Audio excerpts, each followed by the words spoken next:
over the years is that we're not in the area of necessarily confirmed documents, but let us say leaks from very prominent, respectable, brilliant, plugged-in people who have talked about, yes, possession of alien technology and alien bodies at deeply classified levels. Now, the top name on this list here is that of a researcher of the UFO topic, Leonard Stringfield. He's no longer with us. In fact, only one of these people are with us. That's Dr. Edgar Mitchell on that list. Leonard Stringfield, in the 1970s and 80s, up to his death in 1994, was a conduit for many military people who trusted him and went to him and described stories about having seen either alien bodies at Wright-Patterson Air Force Base or having been attendant at a recovery of a crashed UFO or something along those lines. Or the widow of someone who had done security detail at Wright-Pat where alien bodies were seen and so forth. Stringfield collected several score of such stories. Not every single one could be confirmed, and probably a few of them may not have been as accurate as he thought. But I think a lot of them were. The assessment of those of us who studied them is that there's enough smoke that there had to be some fire here. But that's only one person. We've had direct statements from a number of very confirmable, prominent individuals.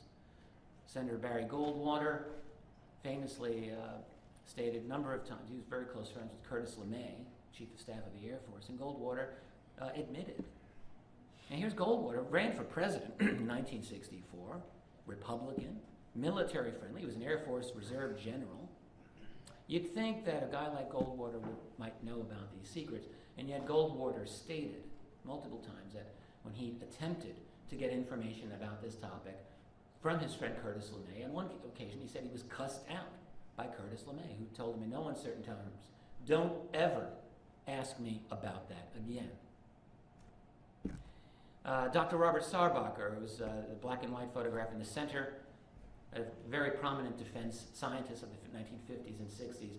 Toward the end of his life in the 1980s, for whatever reason, admitted in a 2-page typewritten single-space letter to a researcher that yes, he was very much aware of the efforts to recover crashed UFOs and study the beings, which he described as insect-like, according to the scuttlebutt that he was encountering.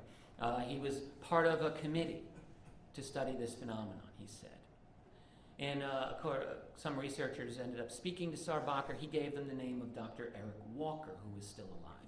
Dr. Walker is this gentleman right here. Dr. Eric Walker was one of the very top defense scientists of the 1950s and 60s, later went on to become president of Penn State University. Eric Walker also made some startling admissions about the nature of this cover-up, the nature of the program to study alien technology and bodies. He admitted it to several researchers that, yes, indeed, this is the case. And not just in telephone conversation, but we have written letters by Walker, which I intend to republish by later this year. Ben Rich, former head of Lockheed's Skunk Works division, also made some statements toward the end of his life in the 1990s about this. And Dr. Edgar Mitchell, the sixth man to walk on the moon. I've spoken with Edgar Mitchell a number of times about this personally. He has spoken publicly about his several individuals that he knows of ultra-elite security clearances who confirmed to him the existence of deeply classified programs to study alien technology and bodies. Now, this man walked on the moon. He is a legend. He's certainly a very clear and brilliant man. And yet, although he's gotten some media attention on this in recent years, it's still not been enough. Isn't NBC curious? Isn't Fox News, CBS, ABC? Where's CNN? Really to dig into this story. Is Edgar Mitchell making this up? Well, no, he's not making this up. So again, we've got statements by world-renowned individuals about a topic that is just absolutely of critical importance to us as a species, and yet we have a media blackout. Nonetheless, this is some, by no means all, of the testimony on alien technology and bodies. So let's rewind the clock here for us a little bit. Let's go back to 1947. Pretend that you're the President of the United States, and assume that you have been informed by somebody that a crash of someone's technology not belonging to us and not belonging to the Soviets and seemingly interplanetary has occurred. And now your military's got possession of it. So what would you do? Your instinct might be to tell the world, certainly, but then you might think twice about it. If you tell the world, then you're going to be hard-pressed not to share this technology at some point with the Soviets and with who else. You never know. No, I think the logical thing would be to gather your team together, your reliable people, and have them study it. Of course you would. I think that's exactly what Harry Truman did. This is a photograph of Harry Truman with his Secretary of Defense, James Forrestal, a man who ended his life in 1949 with a 16-floored jump out of the Bethesda Naval Hospital. I wrote in my first volume of history my suspicions that Forrestal didn't just jump, and I stand by that conclusion. It's 60 years later, and we'll probably never get the proof that we want. But keep in mind that Forrestal died 14 years before the Kennedy assassination. The investigation was completely internal by the U.S. Navy. There was no expectation that the public was ever going to get to the bottom of this. If Forrestal had been murdered, do you honestly think in 1949 that the U.S. government would have said so? Clearly not. I think Forrestal died because there was a UFO connection of some sort. That's my opinion. Now, so actually, let me just back up and stay on Truman for a moment. If you are the president, you wouldn't want to tell the world about this. You wouldn't really want to tell Congress about it, because if you tell Congress, that's the same thing as telling the world. And so you'd need to create a separate organization, wouldn't you? Something like what we now call MJ-12 or Majestic. I should think so.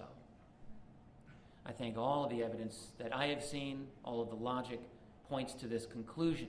It would be something outside the formal U.S. governmental structure. Now, as an aside, let us ask, well, who's in control of this dealio here? Is it the president? Well, we elect the president. Our political system is designed, we like to think, we have a representative system, right? Don't we? We're in Washington, D.C. That's what we're supposed to have. Well, maybe, okay, is the president in control? Or is it, the guy who puts him in the White House? That's a photograph of David Rockefeller. There's no question, there is no question, at least for the last 50 years, that man has been the kingmaker of this country. That man and the people around him.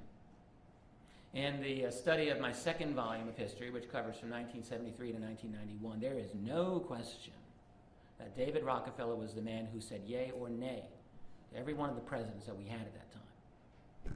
If he said yay, the guy was in. Gerald Ford. Gerald Ford, turns out, was a 6-time attendee of the infamous Bilderberg Group meetings during the 1960s. He didn't just come into the White House out of nowhere. It is exactly a legal version of the mafia when you get made. Remember Goodfellas, right? Joe Pesci gets made before they whacked him. Too bad for him. You get made, you get tapped. Bill Clinton attended his first Bilderberg meeting in, guess when? 1991, the year before he was nominated for the Democratic presidential president. And so it goes. Jimmy Carter was almost literally lifted up by Rockefeller and Zbigniew Brzezinski and dropped into the White House in 1977. Keep this in mind, please, as we continue with the next section of this theme. Because when we're talking about retrieval of UFO technology,